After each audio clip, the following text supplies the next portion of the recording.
In the hill country, there stood the house of a wealthy landholder. His fields ran wide, his servants were many, and his name was honored at the city gate.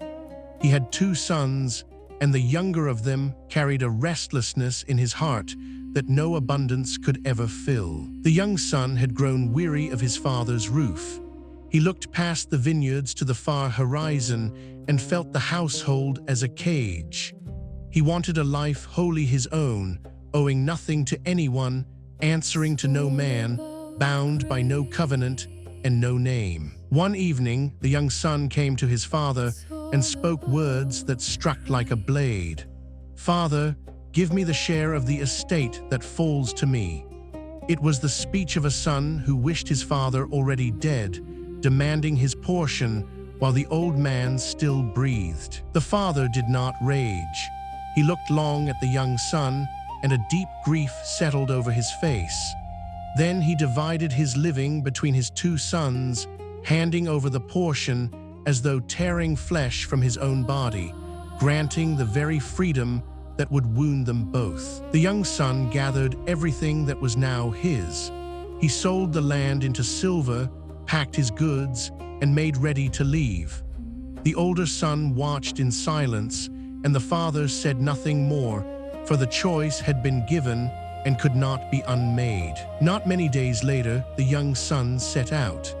He turned his back on the covenant household, on the altar of his fathers, on the God who had blessed that land, and he journeyed into a far country where no one knew his name or his father's God. In that distant place, the young son breathed the air of freedom at last. No father watched his steps, no law restrained his hand. With a heavy purse and a hungry heart, he gave himself to every pleasure the city could sell, certain that joy could be bought. The young son lived without restraint. There were feasts that burned through the night, wine that never ran dry, and companions who laughed at his side as long as his silver lasted. He squandered his inheritance on reckless living and called it the good life. Coin by coin, the fortune drained away. The young son did not see it at first, for his table was full and his friends were many. But the songs grew fainter, the cups grew fewer, and the bottom of his purse drew near while he still pretended not to look. Then the hand of God moved over that whole country, and a severe famine swept across the land. The fields withered, bread became precious, and the markets emptied. The young son, who had wasted everything, now stood with nothing as the hunger spread. The young son began to be in want.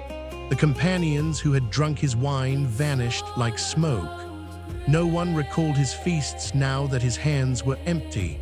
He wandered the streets a stranger, friendless and starving, his silver gone and his pride still clinging. Driven by hunger, the young son went and hired himself to a citizen of that country, a hard man who owned the pig farms beyond the town.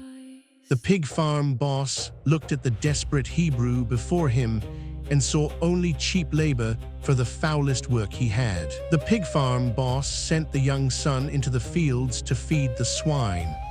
For a son of Israel, there was no deeper shame, for the pig was unclean, an abomination to his fathers. Yet he went down among them, filthy and ragged, because hunger had no pride left to spend. Day after day, the young son fed the pigs, while his own belly groaned.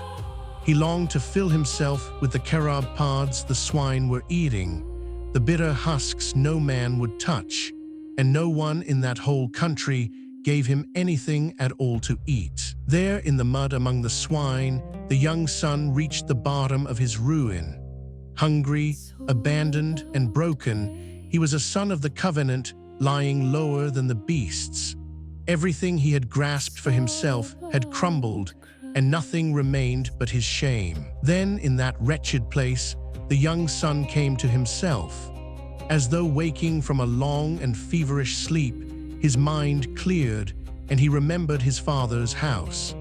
A grace that had seemed so distant now stirred a memory that hunger alone could never have awakened. How many of my father's hired servants have bread enough and to spare? The young son said aloud, and here am I, perishing with hunger. The thought of the table he had despised now broke him, for even the lowest servant of his father lived better than he. So the young son resolved to rise and go to his father. He shaped the words he would speak, rehearsing them in the silence of the pig fields. "Father, I have sinned against heaven and before you, and I am no longer worthy to be called your son." The young son made no plea of merit, for he had none. He would ask only to be made as one of the hired servants, to labor for bread at the edge of the house he had scorned. He claimed no right, no portion, no name. He came owning nothing but his sin. Then the young son rose from the mud and turned his face toward home. The road was long, and every step carried the weight of his shame. He did not know whether his father would receive him or drive him away, but ruin had left him nowhere else to go. Mile after mile, the young son walked, ragged and thin, rehearsing his confession with a trembling heart. He pictured his father's anger, the closed door, the cold rebuke he believed he deserved, and still his weary feet would not stop moving toward home. But the father had never stopped watching the road. Every day since the young son left, he had looked toward the horizon for a shape he prayed to see. And while the son was still a great way off, the father saw him, small and broken, upon the distant road. The father did not wait. He was filled with compassion, and though it was unseemly for an old man of standing, he gathered his robe and ran. He ran the whole length of that road, fell upon the neck of his ragged son, and kissed him again and again. The young son, trembling in his father's arms, began the words he had carried so far. "Father, I have sinned against heaven and before you, and I am no longer worthy to be called your son." His voice broke upon the shame he had rehearsed for so many miles. But the father would not let him finish the plea to be made a servant. He called out, "Bring the best robe and put it on him, a ring for his hand and sandals for his feet." Before the son could earn a thing, he was clothed and named a son again. Then the father commanded that the fatted calf be killed, and he called for a feast. "Let us eat and be merry," he said, "for this my son was dead and is alive again. He was lost and is found." A life was given so that the ruined son could be welcomed home. Now the older son was in the field, and as he returned, he heard music and dancing. When he learned the feast was for the brother who had wasted everything, anger rose in him. He stood outside the house and refused to go in, for grace offended him deeply. The father came out and pleaded with the older son, but he answered bitterly, "All these years I have served you and never disobeyed, yet you never gave me a feast. But when this son of yours returned, who devoured your living, you killed the fatted calf."